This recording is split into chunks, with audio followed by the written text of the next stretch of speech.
Hey everyone, Mrhappy here, and welcome to Mondays with Mrhappy, aka Mrhappy Mondays, the weekly Q&A show where you ask me questions and I answer them. It's a tired week for me. I got the hat on, so you know I didn't care to do my hair. I got the casual wear on right now. So you know it's funny? Side note, this is an Extra Life shirt because I've raised money for them a bunch. Somebody said that they're so 14 brain rotted, they thought this was a P8S shirt. And you non-Savage Raiders may not get that, or if you've seen P8S, you understand what they mean by this. So I kind of want to keep this episode quick. There's nothing on the other channels because I've just been busy with other things in my life at the moment. And this week's going to be busy on this channel because we have the live letter on Thursday. We have the combat stuff same day. So expect a ton of stuff hitting the channel Thursday, Friday, Saturday, Sunday, Monday. And then at that point, we wait. We just have to wait for the rest of the information to come out. There's another live letter in June. But yeah, things are going to pick up a little bit now that I've taken it a little bit easy on the channel over the past couple of weeks. But anyway, like I said, I want to get into the Q&A. So thanks to the sponsors over on Patreon for supporting. Nobody has to support. All my content's available for free. Any additional support is cool. It's great. But that's all. You know, it's everything's optional. So just enjoy the content. But with that, let's get on into the Q&A. Hashtag Mondays with Mrhappy. Hello. Hi. Hope all is well. You too. I just had one question. Sure. How do you believe the media tour will be carried around this time? Is it that the live letter provides us with some details, then content creators are going to put out posts with their experiences in the coming weeks? So I can tell you how it's worked in the previous years, and given the way that they presented the schedule for this one, will probably work this year. So generally speaking, media tour takes place over several weeks and travels across several different regions. They're normally in a region for some days, and then in another region for some days, and another region. And then there's a period of time that has to pass for all the regions to be able to comfortably produce content. And remember, this isn't just content creators historically. This is traditional media as well, that just all need to prepare thoughts or videos or whatever it is they plan on doing. So since we know that the end of May is the end of the media tour, it would be within reason that it wouldn't be until sometime in June when you would actually learn any of the details that came out of that. The only thing that's a little different about this one, seemingly, I think this is the earliest in the media tour that they've held the combat live letter. Like, I think for Shadowbringers, it was like a week into the media tour schedule that they started, that they did the combat live letter. This time it's like the second day. Like, they're still going to be in Japan, and Yoshi P's comments have reflected that because he says he has to do like system checks on things before he goes to the media tour. I think it was for the character benchmark stuff. He said he was going to do a check on May 16th, and I'm like, okay, he has to do that the same day that he's doing the combat live letter, which is probably going to be like 4 or 5 hours. But the combat live letter itself is normally the trailer. He'll swap between all the jobs in the game itself. Some he'll have more to say about, you know, like Picto and Viper, he'll probably spend more time on. Dragoon and Astro, one would assume he would spend more time on.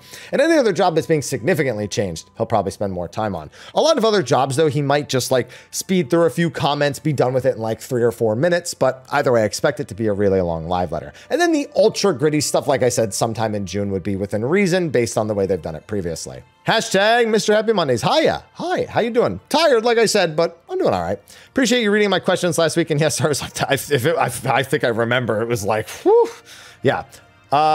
Anyway, let's see. So while it is relevant to talk about people who know the jobs inside, one downside of having only high-end players is you only see one perspective, specifically with casters. All 3 of you love Black Mage. Only 1 of you really tolerates Red Mage, and none of you like Summoner. Problem with talking with the most hardcore players is you lose out on a lot of perspective.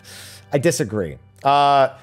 You don't lose out on a lot of perspective. You get the perspective of the most informed and practiced individuals to determine what the performance and highest level of skill criticism could come to the job.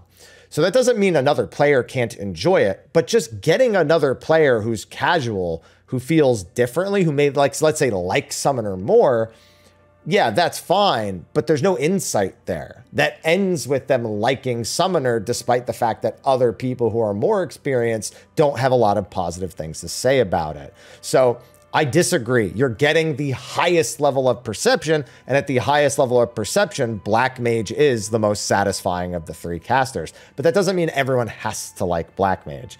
Do you think there's value in talking to a wider swath of people for other? I don't. It's not that I don't find the casual perspective valuable. It's not insightful. It's very, very simple. People like jobs for very particular reasons. They like the way certain skills look. They just like the job aesthetic and design. And there's nothing wrong with liking that, but there's not a lot of insight. The less perspective somebody has, or the less technical knowledge they have of the role or the jobs, it just means they're not as engaged with those deeper aspects that people want to hear about, people want to discuss when it comes to those high-level decisions or those high-level discussions, what I meant to say. So I'm not going to bring someone on who barely plays the roles and really likes Summoner. You know, that's kind of what it boils down to.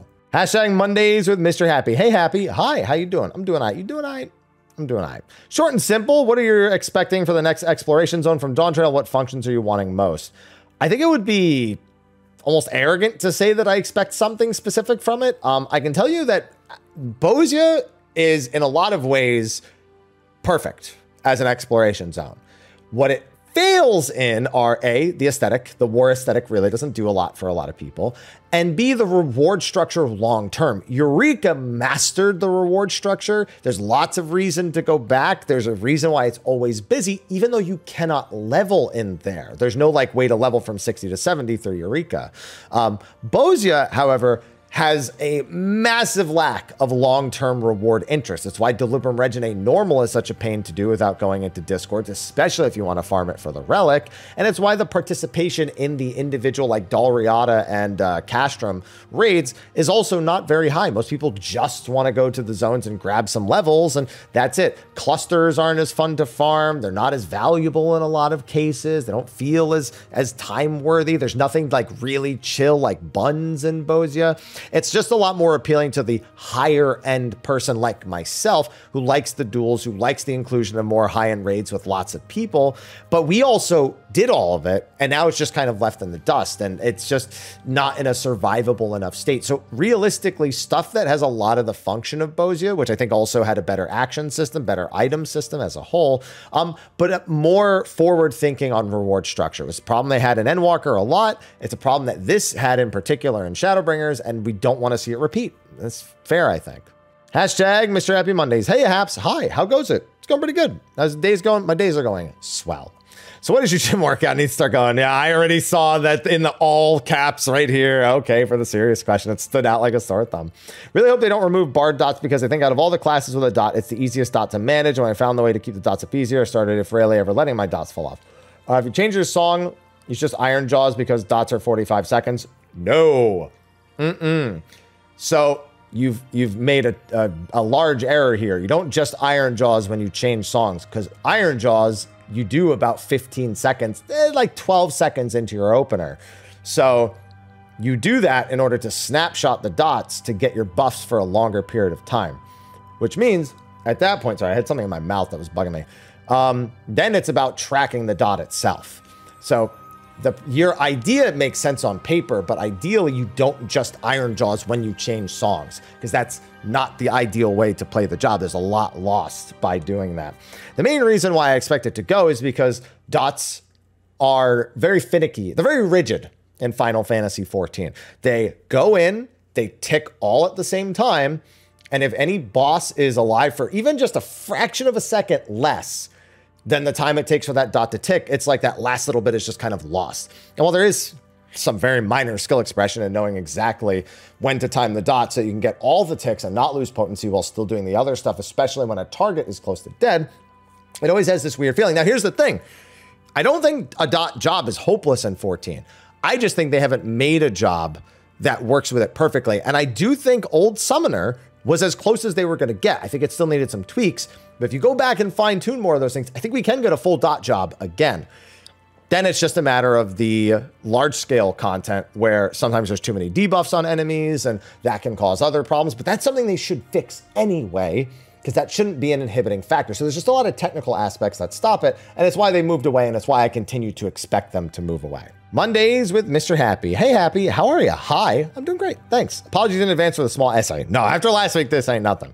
I feel about the idea of decoupling raid buff windows and burst windows from each other so the former occurs more frequently than the latter. This I mean take every raid buff in the game, decrease their potencies by a moderate amount, lower the duration of some of the longer lasting ones, and lower their cooldowns to 30 seconds. No, because then they just don't feel good. It's like how Bard songs technically have buffs associated with them, and nobody cares. Like Ballad has a buff, you know, Minuet has a buff. Like there's these small raid buffs that come from those, and nobody cares, you know?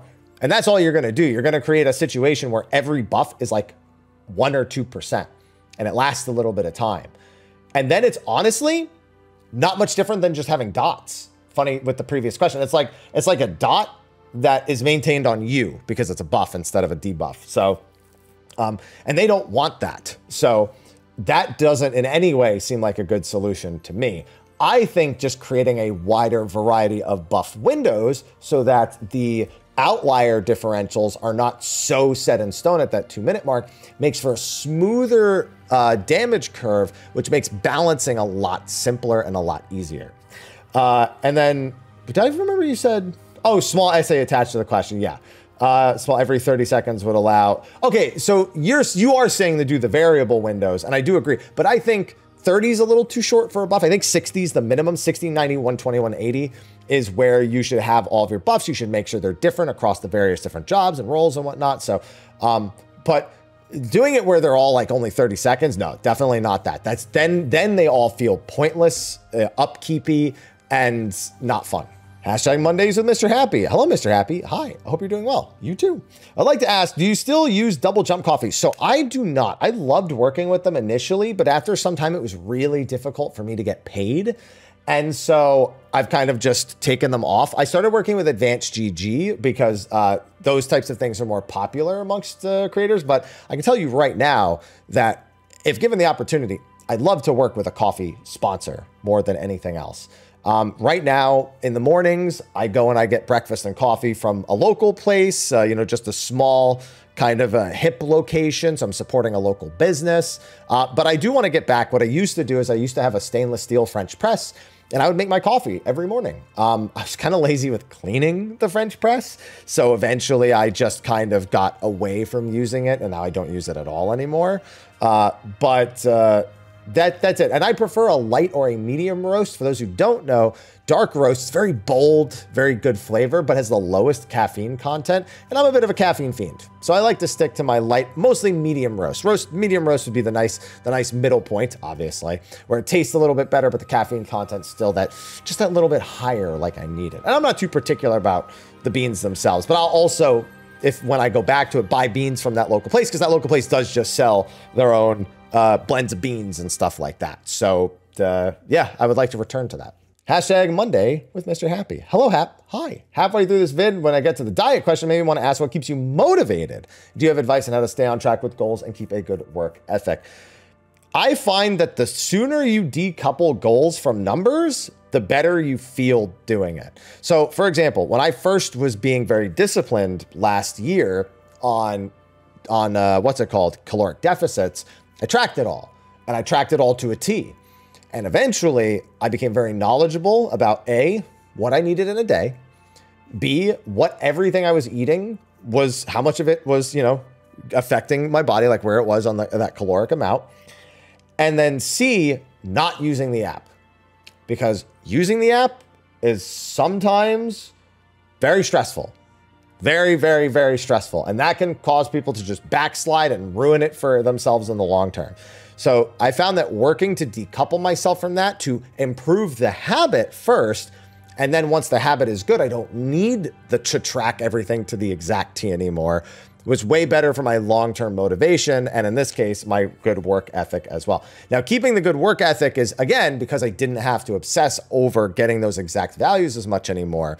I could then focus my energies into the things I was already doing with my life before I started doing that. I took the work, I fixed the habit, and now it's just another part of my day. And that is a very, Very, very big thing. And like I said last week, do not make drastic changes all at once. All about periodic changes to small things in your life that are manageable, not large, unmanageable things when you do them all at once and then you just fall apart. Hashtag Mr. Happy Mondays. Howdy, Haps. Hi. You doing all right? I'm doing all right. You doing all right? Yeah, you doing all right. Quick question for this week. Do you think the devs will ever add ultra-wide support for cutscenes?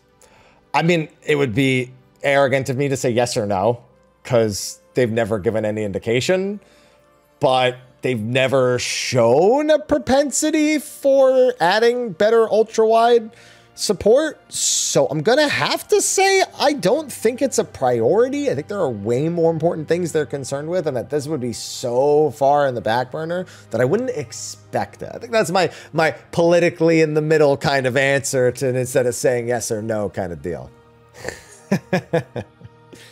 Hi, Syra. Hi. Hashtag Mr. Happy Monday. You know, this is our first time comment, and I know it's her first time commenting before I even read it, because I knew that she did this. Those of you who have been following me on socials know who this is. So, hey, Haps. Hi. Hope you're doing well. I hope you're doing well, too. Big fan here. First time commenting on your videos. And wow, gotta say, I'm breaking into a sweat over here. This might be the closest thing that she's done to embarrassing me thus far. Why am I getting nervous? Anyway, speaking of sweat, how much for a jar of yours after leg day? Okay, I should definitely explain for those of you who do not follow me on social. Syra and I have been going back and forth on socials, kind of hitting people with jaw-dropping comments that people are like, there's no way you just said that on social between you two kind of thing. It's the kind of thing where if you don't know that the two people know each other and you just see one in isolation as like a random comment, you're like, yo, who is this? In fact, I have a comment that says something like that where it's like, wow, way to be Mr. Sleazy over here. And there's like this like paragraph of like how disrespectful I am. And it's like, we know each other. What are you doing? This is something that happened. Even other people commenting just like, what are you doing? What are you doing right now? So, the answer is $21.95 USD before tax. You know, before this one, there was one that I was gonna skip that's like, what is your favorite snack? And I was like, I don't know. I don't really snack much anymore. But reaching into my childhood, I know the answer would just be cheesy combos. Combos are like these little pretzels filled with like a fake cheese product in the middle. Absolute favorite growing up. Hashtag Mondays with Mr. Happy. Hi, how's it going? Good, thanks for asking. Remember when Endwalker's release, most of the media tour coverage was understandably focused on job changes. Is that the only information sections that the game creators have access to? Or is that just the most popular to cover? Historically, with the media tour, it has been one dungeon, two field areas that sometimes we were not allowed to fully explore. I think in the case of the Stormblood media tour, we were only allowed to see the lower part of, where was it? I think it was, we got to see the Ruby Sea, and I think the lower part of, what's this? The peaks. Yeah, it was the lower part of the peaks, and yeah, that's what it was. Okay. And so, yeah, you can fly around. There's fates, and you can listen to the music and look at the environments. And if there are any system changes that are present, sure, you can highlight them. And there have been times where we've highlighted those. But the bottom line is, the most interesting thing is that you have all the jobs, including the pre-existing ones, the new ones, in their armor sets with all their updated skills, at least as updated as they are. Normally, the Media Tour build historically was like about 6 to 8 weeks old. So like those change, sometimes things that even already changed, not to mention numbers or text that wasn't like completely accurate. This is all sorts of things from the previous ones. That is going to be the single most important thing, because of all the aspects of the game that you interact with as a player, the way your job feels to play is the thing you will interact with most. So that definitely holds precedent as the single most anticipated thing. And to answer the second part, that would be the thing I would anticipate for the new stuff coming up. Hashtag Mr. Happy Mondays. Hello. Hi, Mr. Happy and Ivy and Aloha in the background. They're a little off camera though. They're both on the couch. 2 quick questions regarding Monk. Sure. 1, would it be better to combine Riddle of Fire, Wind, and Six-Sided Star into one ability in order to reduce the button bloat and just make all 3 abilities easier to use? Well, you don't use Six-Sided Star going into your 2-minute burst window, so you definitely wouldn't want that. And that would imply impeding a 5-second GCD on Riddle of Fire and went to get the effect, essentially a 5-second GCD to get buffs, which is silly because you then have to wait the 5 seconds for the GCD. So no. Moving on to question number 2. What are your thoughts on reworking an Ottoman 2 and said speed up the cooldown time on your... Okay, so there are some times where I receive questions where, how do I put this? You can tell that somebody's thinking about cool factor over the way the game functions. You would never want this. You would never want to speed up the cooldown time on your abilities unless it was expected that you would use this to do it. And thus, if you didn't use it, everything was messed up, which is not good either. So you never want to speed up your cooldowns because the game has a very rigid sense of buff window.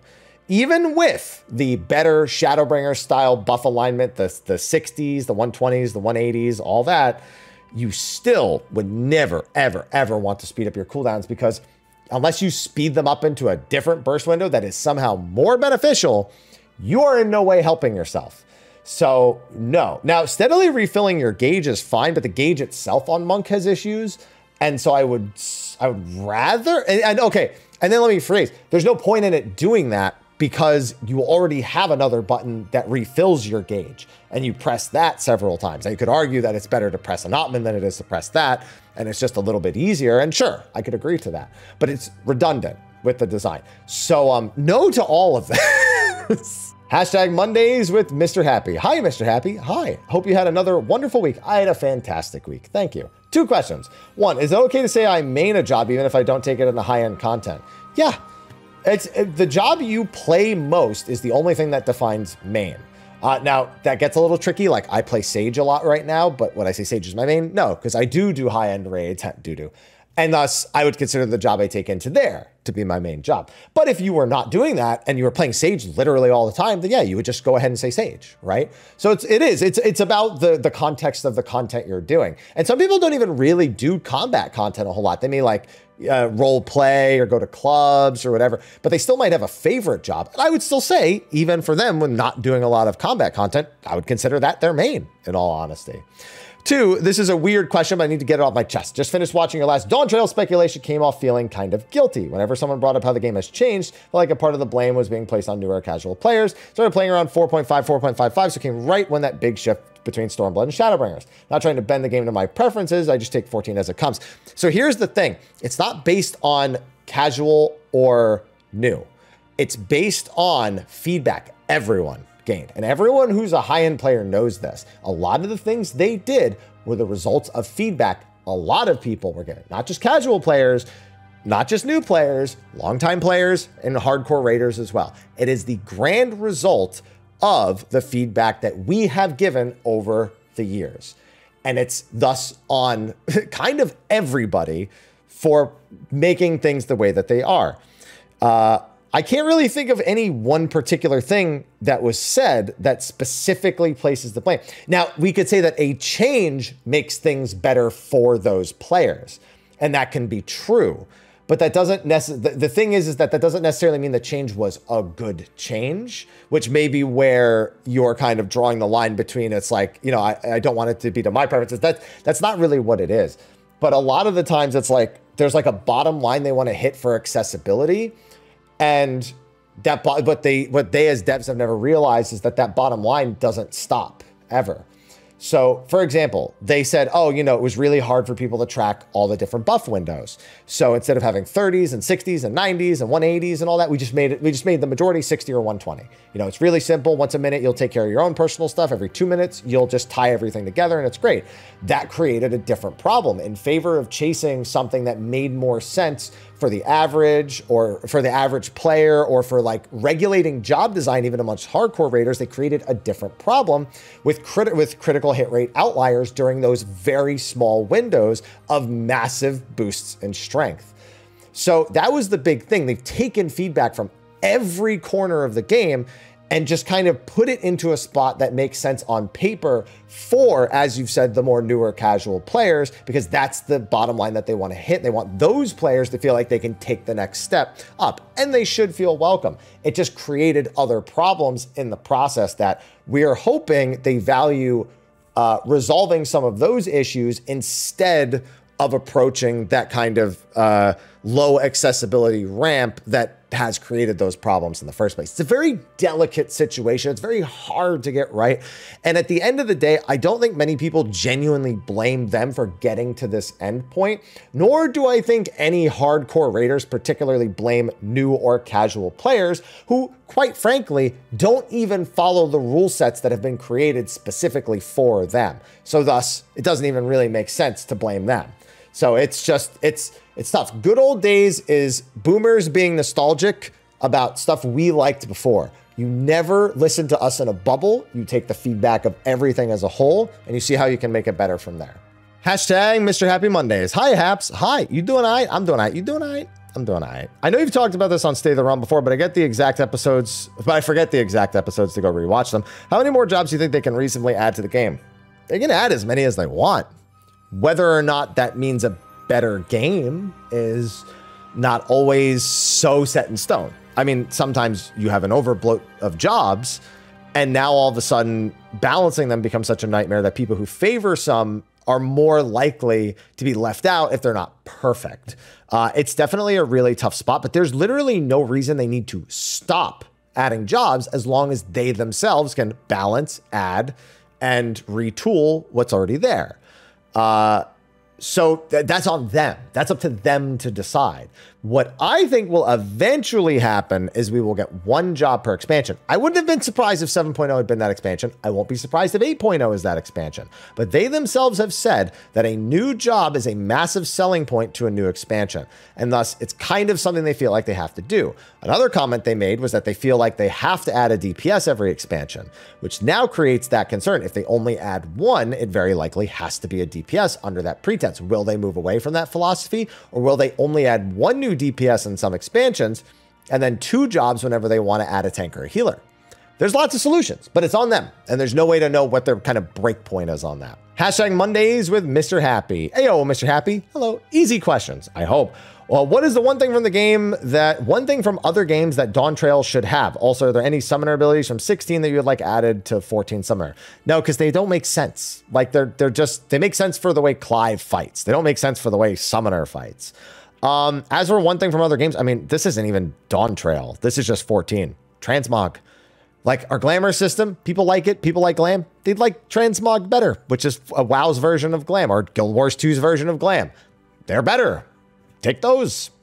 Hashtag Mondays with Mr. Happy. Hello, Mr. Happy. Hi. Hope you're well. You too. What are your thoughts on how almost every job in 14 has a gauge at this point? Is this a good, healthy trend to continue, or should the game eventually find other means by which to make jobs work? Well, I mean, technically, they don't have to have a gauge for the job, but every job needs a gameplay mechanic that makes it stand out. And thus having a gauge is a user-friendly means of showing that to the player, that there's something that is a defining characteristic of the job itself. Now, I will say this. To answer the question, is it a good, healthy trend? It's give or take. It's give and take. Sorry. It's give because... I'm sorry. How do I want to put this? It's good because... Again, it's something that jobs need. It's part of their identity, and it communicates to the player that there's this important bit that they really need to learn how to manage.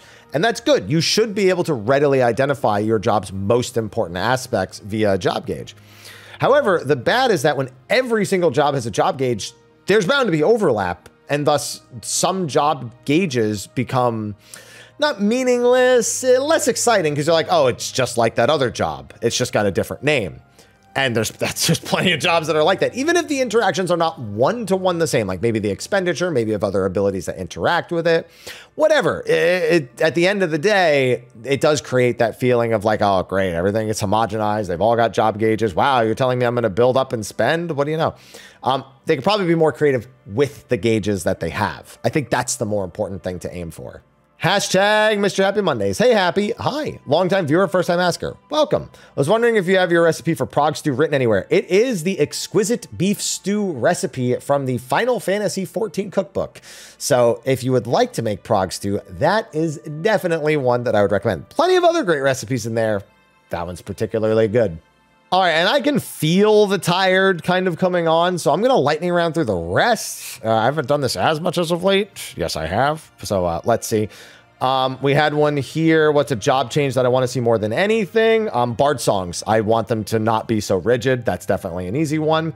There's someone thanking me for the Blue Mage 71 to 80 leveling guide. Glad it could be of use. Have they said when they're adding the joke weapon and hairstyles from the contest to the game? They have not. And don't worry, I've been keeping an eye on that. So as soon as I know, you'll know.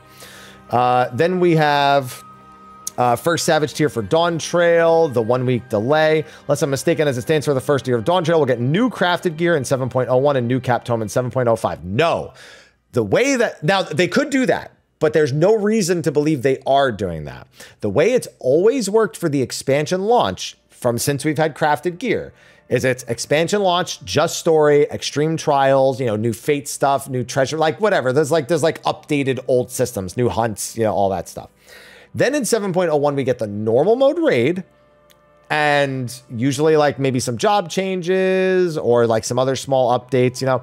And then in 7.05, we get capped tomes, crafted gear, savage raid, maybe a new PvP mode, maybe a new treasure map dungeon. But the expansion launch has always had the tomes and the gear at the same time. It is only as of Endwalker 0.2 and 0.4 where that has changed. So until we receive word that that is otherwise changing, we are to believe that that is how it will work here as well. The same as Endwalker's release, where all of that stuff is on the expansion launch. So hopefully that's a more than adequate answer. I almost forgot I was doing a lightning round when I started answering that one, but I had to be very elaborate with that. I can't help but feel like White Mage feels powerful, but is somewhat lacking. Yeah, it's just in mitigation, really. If White Mage got one more mitigation tool, like a party-wide, something party-wide, they would, you know, for me, that would be it. That would be all they would really need. Personally, that's all I'm saying. Let's see. Do you have any favorite fights in 11 from when they were new? Well, if you just did Shadow Lord, I'm afraid to mention other fights. So I'm going to refrain. Only because you should probably see more of the game before I start naming bosses that you otherwise may not have seen from Final Fantasy XI. Let's see. As an Ether native, do you think they're going to yeet people back to their home servers before the expansion drop? No. I think a lot of people will want to leave. A lot of people know Ether's kind of going to be a problem. So I think that they're going to kind of naturally want to, you know, exit stage left beforehand instead of, especially if it's not their home world. So, or their home server, or their home data center. They're going to want to go home for the expansion launch. Trust me on that one. What's your preferred role for the MSQ? I don't really care. I just play one of the new jobs, and then I go and I level Fizz ranged afterwards. So that's it. So I'll be playing Viper, for example, on expansion launch, but I'm not going to be raiding as Viper. Then we have, there's a bunch of people commenting on that strange PF situation in Hunt. It's not the person who is running the Hunt train. Conductors sometimes hold like a Blue Mage slot and say, hey, this is just so people know where the train is. This is a situation where it's like somebody who has their slot, a tank slot, 2 healer spots, and then 4 flex spots. But then as people join, myself included, they'll kick them. Or, as someone else has stated here, they sometimes leave the group, make another one, and then if you join that one, they delete it again. I don't know what the reason is. It's just, to me, it's not even worth figuring out. It's just perplexing. Then someone was here. Didn't Yoshi P make a comment about the future of Black Mage in a live letter interview? He made a mention in Shadowbringers that the job was kind of hitting a tipping point and that there wasn't really a whole lot new they could do without fundamentally reworking it, which is why some people are a little on edge about some jobs, Black Mage included, that aren't Dragoon and Astro this expansion, because we wonder if they're going to determine that they need to do that now, and thus we might be looking at more reworks than just the 2 that people were expecting. But that is speculation at this point. We'll know more this week if Black Mage is changing significantly or other jobs other than Dragoon and Astro are changing significantly. So please look forward to it. His statements were very ambiguous, so there's no way of knowing for certain exactly what it is that they meant by that. I don't know if you're even into rap. I have no stake in this whole Drake Kendrick thing. I see a few things on social and I'm like, damn, but that's about it. I haven't kept up with a rap beef since like 50 Cent and Ja Rule, or like 50 Cent and Fat Joe. 50 Cent's, although then again, Eminem by default, every time you listen to him, there's a beef involved. Oh, you know what? No, that one, Eminem and MGK. And that was like a one-sided slaughter fest. So, you know, it was entertaining for like a day and then it's just moved on from there.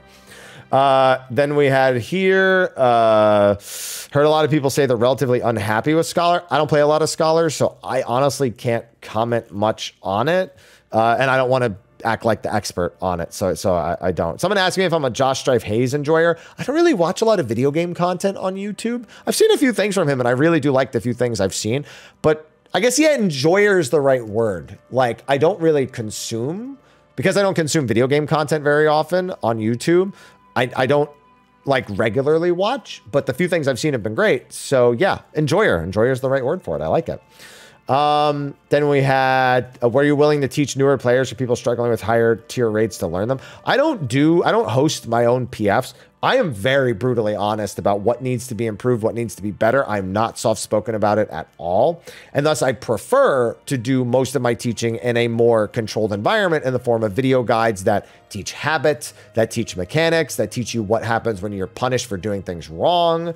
And then doing kind of overviews where I talk about kind of how you identify certain mechanics. I think that kind of rewatchable experience versus one that's like, okay, no, you really have to not, you know, do this. You have to make sure you're double checking this. And then I can only reiterate that point because, you know, I've made the point already. So no, I generally don't do that because I feel like I'm too forward spoken there's one other word for it that I'm thinking of. Yeah, we'll just say forward spoken to make for the most comfortable learning experience that somebody brand new to a fight could have. So that's it. It's a bit of a personality clash. Let's see. Then we have experienced every expansion since release. I think taking days off from work for the first 2 days is a good idea. Or but what the massive login queue? Oh, not taking days off. Yeah, there are plenty of people who just don't take. I mean, here's the thing: as long as if you don't work Saturday, Sunday, then you just wait till the end of Friday, hear how everything's going, and then try over the weekend. If you do work weekends, then you take 1 day, see if you can get it to work, and if not, then you know that you didn't waste your time and you just kind of play in your off time for the next, you know, however long. Yeah, I mean, it's just down to feel and strategy. I do this for a living, so of course I just dive in and do whatever I want. You know, it's just a bit of a different story. Do you think the current system of gaining the majority of EXP through dailies and beast tribes? That's not how you gain the majority of EXP. You can just farm stuff over and over again. I mean, it's a little more time. Yeah, I mean, if you don't like sitting there grinding, then having more daily stuff is nice. You know, challenge logs weekly, pixies, elephants from the various expansions, whatever.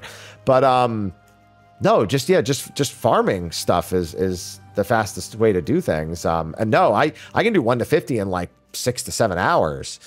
And then it's kind of a comparable grind for every kind of 10 levels after that. Obviously, I would kind of spread that out across multiple days if I was recommending it to most people. But no, I mean, I think that's a perfectly logical and reasonable way to do things in MMO. Not to mention, it's a lot easier here than it is in a lot of other places. 3 questions. One I heard that Ninja and Gunbreaker were extremely powerful when they first dropped. Ninja, they got the opener wrong. They didn't realize people were going to pre-pull Huton. They thought they were going to wait till they were in combat to do it. So they had to nerf the job to reflect that they were going to be starting with Huton. I mean, even then, they were one of the strongest jobs. And Gunbreaker, yeah, just really high potency, still really good at level 70. It was just, they're just balanced that way. That's it. 16 has time to sit and speak. Are you as high on the game as you are on launch? Yeah, I mean, I've been critical of certain aspects about the game since launch. I'm still critical of those aspects, but I've loved the game as a whole, and I look forward to playing it again when it hits on PC. And although you're enjoying Dancer or Bard, why is it you always end up playing Fizz Range? Because I'm willing and able. Sometimes that's all people need. And I think that is all of the questions for this week's episode of Mondays with Mr. Happy. So with that, I'm going to go rest my voice. Thank you to everyone for watching. Be sure to like and subscribe. Ask your questions in the comment section of the video for next week. And, well, next week, I'm sure I will have a lot of questions. So please keep an eye out on the channel this week for some videos on the job action trailer, whatever we get from the live letter, speculation, state of the realm. It's going to be a busy week. Anyway, with that, I will see all of you in the next episode. And until then, take care.